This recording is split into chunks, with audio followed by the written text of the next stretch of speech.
Buenas noches. El jueves comenzó muy caliente.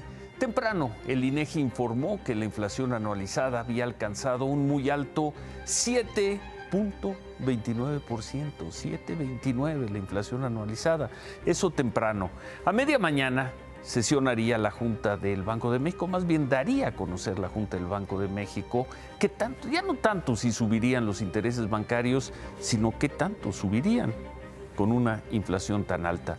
Pero para sorpresa de todos, fue el presidente López Obrador quien dio a conocer esa noticia, una noticia que siempre había dado el Banco de México.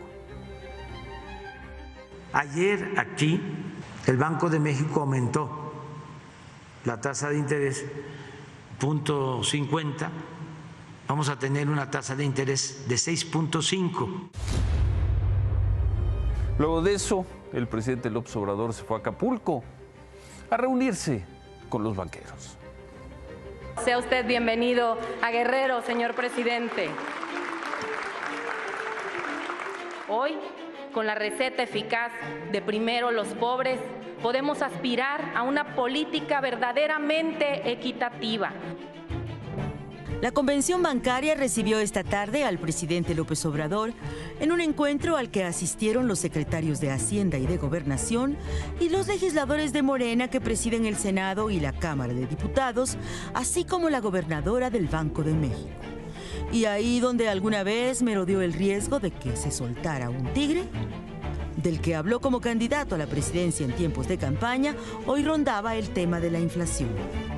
Como todos sabemos, el mundo está viviendo el inicio de un nuevo ciclo monetario y el fin de las tasas de interés bajas.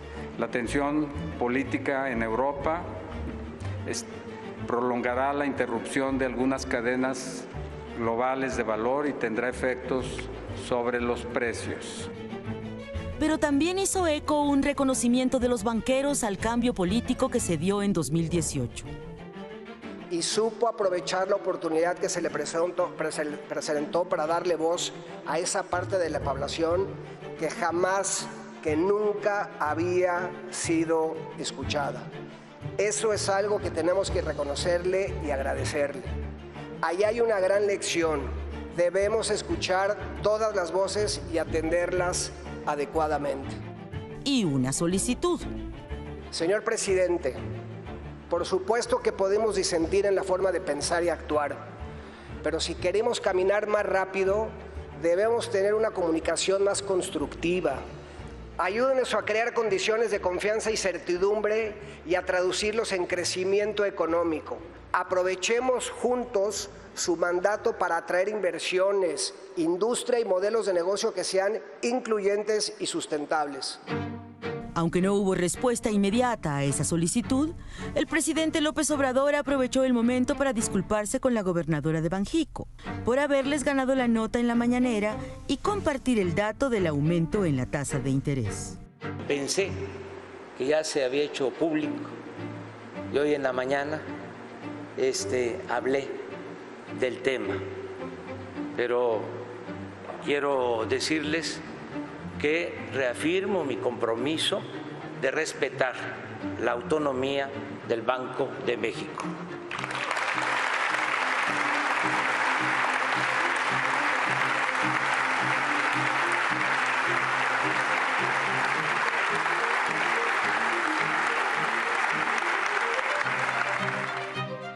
El presidente también aprovechó para compartir un retrato hablado para el comprador ideal de Banamex. Sí nos gustaría que los nuevos accionistas o dueños sean de preferencia mexicanos, que estén al corriente de sus contribuciones a la hacienda pública, que cumplan con el pago de impuestos que implicará dicha compraventa, que se trate de personas físicas o morales con solvencia económica para proteger el dinero de clientes y ahorradores. Y algo muy especial, que el acervo cultural de Banamex pase a formar parte del patrimonio nacional y se exponga de manera pública. Mira, nosotros somos muy atentos a todas las recomendaciones y consideraciones que se hagan.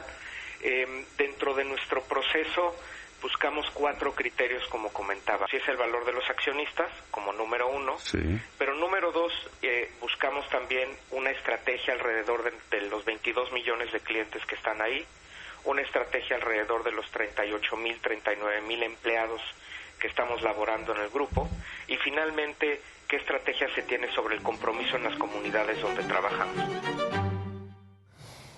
El perfil que quisiera tener el presidente López Obrador y el perfil que quiere tener Citigroup y Citibanamex. Como sea, vaya ruido este jueves. David, ¿cómo va la vida en Acapulco? Más importante, quizá antes de saber si violó o no violó la Constitución el presidente de la República, es conocer qué pasó, cómo se dieron las cosas, sus divertidos detalles y lo más importante, en qué desembocó esta historia. Al ratito, en un ratito más, te platico los detalles, Ciro. Y vaya jueves, Javier, ¿cuánto se sufre con la selección? Pero ahí va. Increíble, Ciro. Hay mucha vanidad, soberbia, jugadores sobrevalorados. Con una deformación en la educación deportiva salen a tirarse en jugadas buscando los penaltis y un técnico que da sensaciones de haber perdido el control. Y claro, Estados Unidos mejora y mejora. Son 4 partidos y o nos ganan o empatan. Hoy nos perdonó Estados Unidos, regresamos con esto. Se va a ir al Mundial, lo hemos dicho. Ayer dije que iba a ser empate, pero ¿para qué vamos al Mundial? A lo mismo de siempre, si no es que a menos. Regresamos con el resumen de las jugadas que pudieron ser goles. ¿No te gustó el 0-0? No, es muy triste lo que está pasando con la selección mexicana. Regresamos más adelante contigo. El mal no se va, recuerden eso. Y a pesar de este horror, a pesar de esto, de que no hay duda de que una potencia, Rusia, invadió un país europeo más pequeño y militarmente mucho menos poderoso, como es Ucrania, en México hay políticos profesionales, políticos pagados por el pueblo, políticos del PT y de Morena, que piensan que es una gran idea adular al embajador de Rusia en México, al hombre de Putin en México. Pero eso fue ayer. Hoy, diputados de todos los partidos, menos del PT, le hicieron una gran corte al embajador de Estados Unidos en México, al hombre de Washington en México.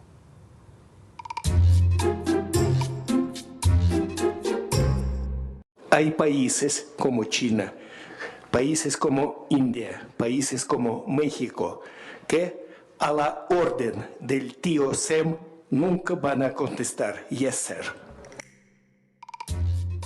En menos de 24 horas, la rijosa declaración del embajador del gobierno de Putin, presumiendo que México era parte del bloque de los países que no castigan a Rusia por la invasión a Ucrania, hoy se topó con la respuesta estadounidense. Traigo aquí la bandera, México, Estados Unidos y Ucrania. Tenemos que estar nosotros en solidaridad con Ucrania y contra Rusia, ¿no? Fue el mismísimo embajador de Estados Unidos, Ken Salazar, quien acudió a la Cámara de Diputados para dejar en claro de qué se trata la amistad en tiempos de guerra. Se me parece que el embajador de Rusia estaba aquí ayer haciendo un ruido que México y Rusia estaban tan cercanos. Eso, perdón, nunca puede pasar. Nunca puede pasar.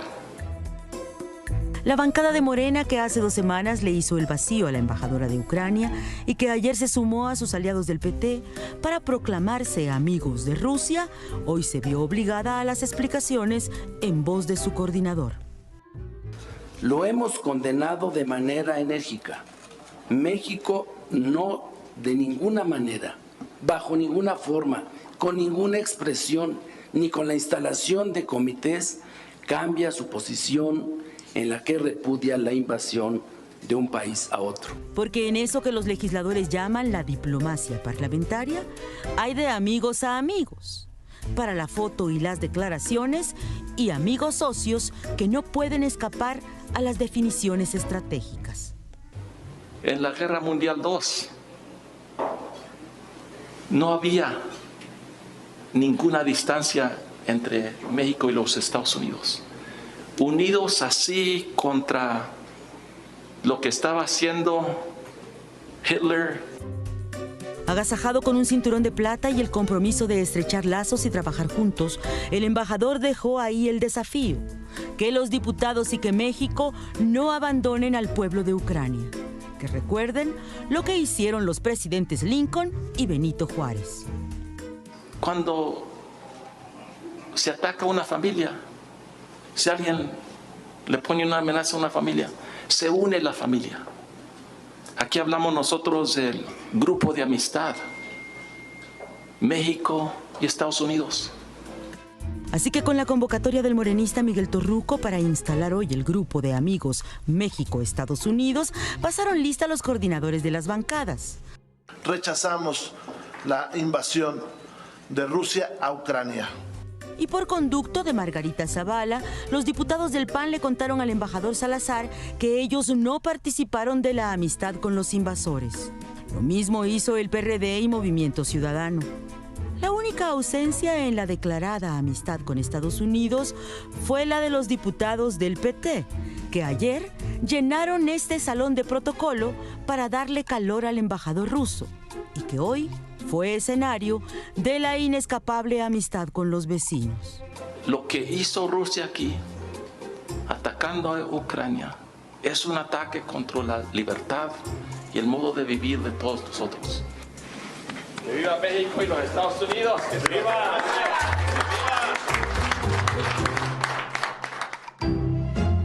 Y hoy sí todos aplaudirle al embajador de Estados Unidos en México. ¿Qué fue lo que hicieron ayer los diputados del PT y algunos de Morena? ¿Qué fue lo que hicieron con el embajador ruso? Hoy llamaron la atención las declaraciones del jefe del Comando Norte de Estados Unidos, el general Glenn Van Herk. Él habló sobre el despliegue de agentes de inteligencia rusos en México.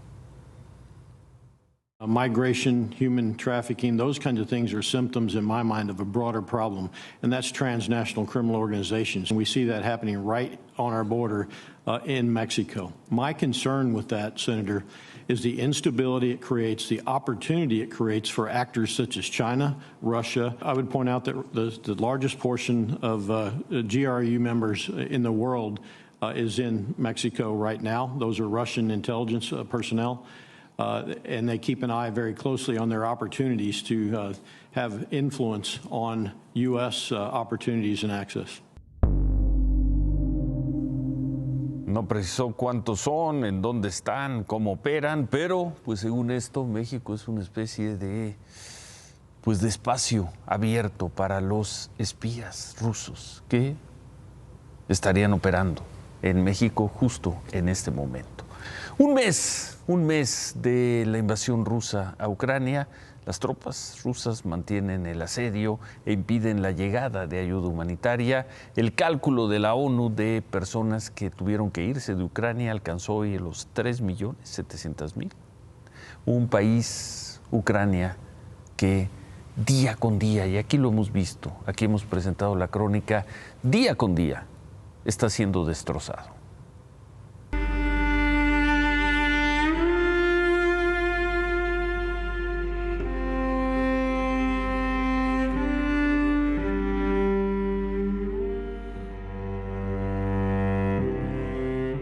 ¿Quién puede estar a favor de esto? Rusia invadió Ucrania y desde entonces solo ha provocado devastación, poco a poco y de forma despiadada.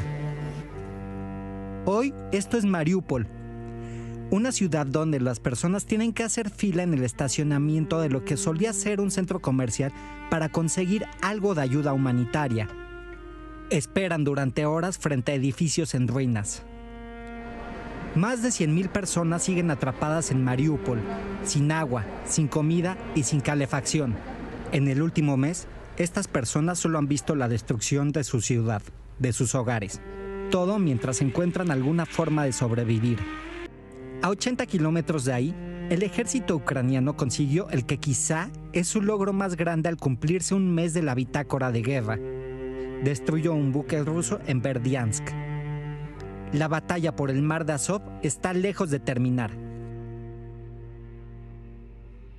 Durante un mes, el ejército ruso ha intentado sin éxito apoderarse de esta zona y para ello necesita doblegar a Mariupol, al igual que con Kiev al norte y Kharkov al noreste. Un mes en el que Rusia no ha conquistado las principales ciudades ucranianas, pero las ataca, las desgasta y poco a poco las destruye. Como en Kiev, donde los bomberos deben de trabajar diario para apagar incendios provocados por bombardeos. Ataques indiscriminados a casas, edificios residenciales, centros comerciales o bodegas. Cráteres, evidencia del asedio a la capital. Un mes en el que miles de ucranianos tuvieron que aprender a vivir escondidos en estaciones del metro, como en Kharkov, refugiados de los bombardeos porque no tienen otra opción. Afuera, esta es la estampa de su ciudad. Sus hogares ya no existen. Una invasión en la que diario mueren familiares, amigos, conocidos. Seres queridos de los que pocos pueden despedirse. Un mes desde que Rusia invadió a Ucrania. Un mes lleno de sufrimiento y destrucción.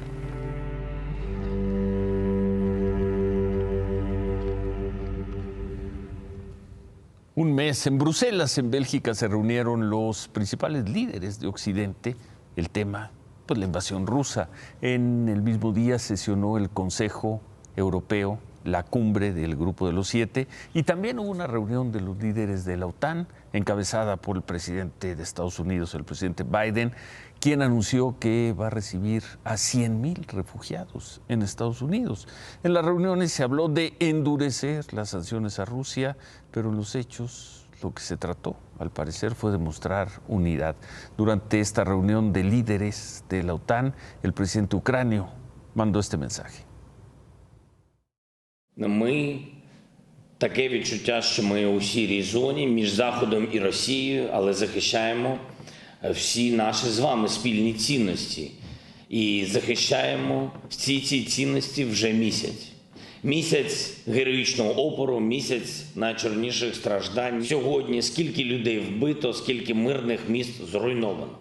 Українська армія протистоїть вже місяць у нерівних умовах, та Україні потрібна військова допомога без обмежень. Pues así las cosas. Hoy, por cierto, la Asamblea General de las Naciones Unidas aprobó una resolución que exige el cese de hostilidades, le exige a Rusia el cese de hostilidades, pide a Rusia que pare la agresión, pide también la protección a civiles y el acceso a la ayuda humanitaria. Es una resolución impulsada por Francia y por México, de la cual pues muy probablemente algunos diputados del PT y de Morena no tienen ni idea.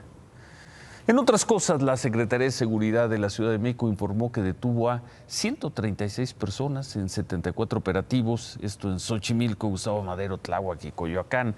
Los operativos se dieron los últimos días, entre el 15 y el 22 de marzo. El secretario Omar García Harfuch dijo que 35 de estas personas tenían no solo antecedentes penales, sino que estaban con antecedentes por delitos graves. Con esta estrategia se efectúan intervenciones muy concretas en las 16 alcaldías, a partir de la atención inmediata de denuncias ciudadanas, del análisis por los delitos de alto impacto, actos de investigación y mayor presencia de personal en zonas prioritarias. El único objetivo de esta estrategia, como lo hemos comentado en otras ocasiones, es continuar con la disminución de la incidencia delictiva y mejorar las condiciones de seguridad. Bueno, y en este ejercicio inagotable que es tratar de convertir las conferencias mañaneras en una fuente informativa de todos los temas, hoy en Palacio Nacional, el secretario de Marina, él mismo, el propio secretario, el almirante Rafael Ojeda, presentó un informe de cómo están trabajando para mejorar la seguridad en los aeropuertos, específicamente en el de la Ciudad de México, en el Benito Juárez. Ejemplos de lo que presentaron. Desde que la Secretaría de Marina se hizo cargo de la seguridad en el Aeropuerto Internacional Benito Juárez de la Ciudad de México, ha atendido casos como estos. El 22 de febrero, elementos de la Marina detectaron que un pasajero había olvidado su maleta. Después de revisarla, localizaron al dueño y se la devolvieron. En otro caso, una pasajera olvidó una maleta. Cuando los elementos de la Marina la revisaron, encontraron más de 98,000 pesos en efectivo. Aunque la pasajera ya había tomado su vuelo, fue localizada y regresó por el dinero. También ayudaron a una pasajera que había dejado su maleta en la banda de equipaje y esta había sido recogida por otra pasajera. Con las grabaciones de las cámaras, fue posible localizar a la pasajera que se equivocó para que la devolviera. Y en otro caso, los marinos detectaron que un hombre había tomado de la banda de revisión una laptop de otro pasajero. Gracias a las cámaras de seguridad, el hombre fue localizado. Se le demostró con los videos que la computadora no era suya y tuvo que regresarla al dueño. La Marina asegura que con acciones como esta han ayudado a los pasajeros a recuperar carteras, celulares, videojuegos y otros objetos que habían perdido o les habían robado en el aeropuerto. Información hoy en Palacio Nacional en la mañanera. La alcaldesa suspendida de Cuauhtémoc acudió hoy a los juzgados del Reclusorio Norte para llegar a un acuerdo reparatorio con los 3 policías auxiliares que la demandaron por abuso de autoridad, robo y discriminación. Al salir de los juzgados, ahí está, la señora Sandra Cuevas, la alcaldesa, explicó por qué aceptó este acuerdo con el que termina la increíble crisis de la semana pasada que la había apartado del cargo por el cual apenas hace un año habían votado por ella. Es una estrategia jurídica que debemos entender como una suspensión condicional del proceso sin que yo acepte la responsabilidad. De hecho, en el mismo oficio ustedes pueden ver todavía la palabra probable. Yo, al día de hoy, no reconozco los hechos, sin embargo, pensando en la ciudadanía, pensando en el bienestar que necesita la alcaldía Cuauhtémoc. Y lo decíamos aquí la semana pasada, parecía increíble que por el testimonio de 2 personas, de 2 policías, parecía increíble que por ese testimonio se separara del cargo a una alcaldesa. Pero bueno, ya firmaron un acuerdo reparatorio y la señora Cuevas regresará al cargo. ¿Qué acuerdo reparatorio? ¿En qué consiste? A ver, ahora sí lo podemos ver. La alcaldesa va a tener que pagar 30,000 pesos a cada una. Son 3 las víctimas. Deberá ofrecer una disculpa pública. Vamos a ver cómo lo hace. Tendrá que tomar terapias de manejo de ira. Sí, señor, por 3 meses. Y no podrá hacer comentarios sobre el caso, salvo los que hizo hoy. Con este acuerdo ya se suspenden las medidas cautelares y la señora Cuevas retomará sus funciones como alcaldesa de Cuauhtémoc.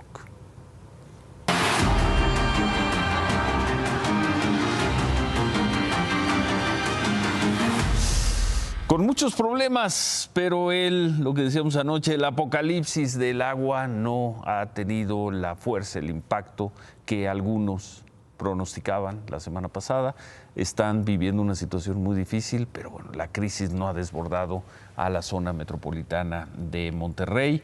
Es esta crisis por falta de agua y el gobierno de Nuevo León dice que tiene un plan de contingencia para contener esta falta de agua.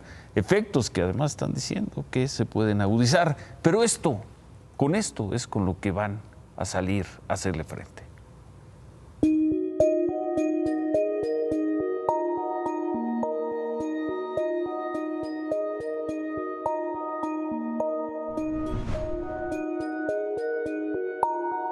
Esta es la apuesta más importante del gobierno de Nuevo León y el municipio de Monterrey para resolver a corto plazo el desabasto de agua en la metrópoli.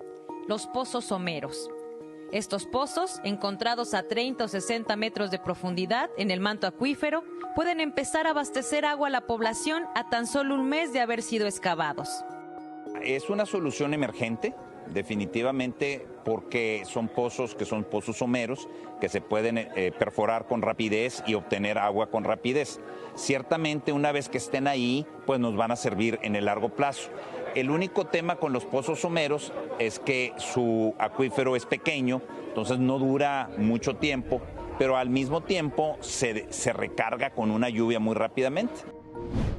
El reto es grande. Agua y Drenaje de Monterrey busca utilizar 119 de estos pozos para el inicio del verano, pero actualmente solo hay 11 en operación. 50 más fueron perforados recientemente. Entre ellos este, ubicado en el municipio de Juárez, a 40 kilómetros del centro de Monterrey. En este ojo de agua, hoy se realizó un muestreo para analizar la calidad del líquido, es decir, la presencia de metales, radiación o agentes microbiológicos. Este pozo excavado a 30 metros de profundidad representa una esperanza para el gobierno de Nuevo León para abastecer de agua a sus habitantes. Hacen un llamado a la iniciativa privada para que apoyen estos proyectos en búsqueda y equipamiento de pozos, ya que es precisamente la iniciativa privada la que ocupa el 54% del agua de Monterrey.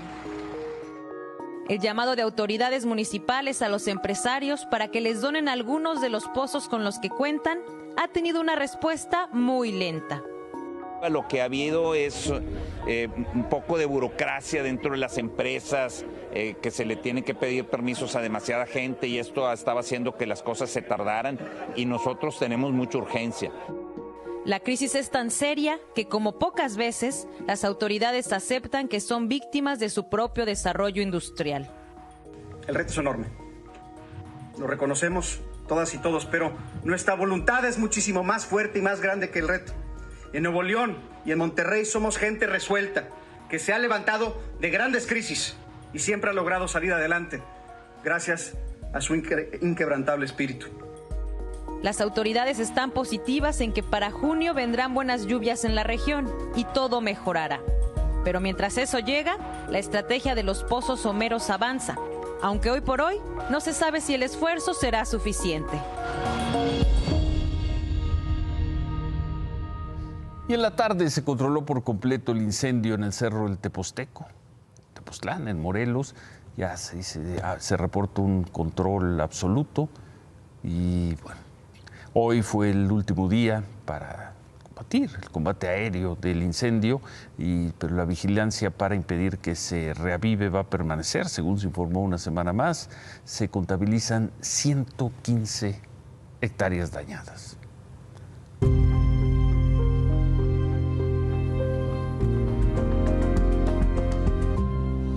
Y veamos rápido las cifras de COVID. 3.658 contagios en las últimas 24 horas. Clarísima la tendencia a la baja. 155 personas fallecidas también en las últimas 24 horas, con lo cual el número de mexicanos muertos por COVID ronda los 485,000.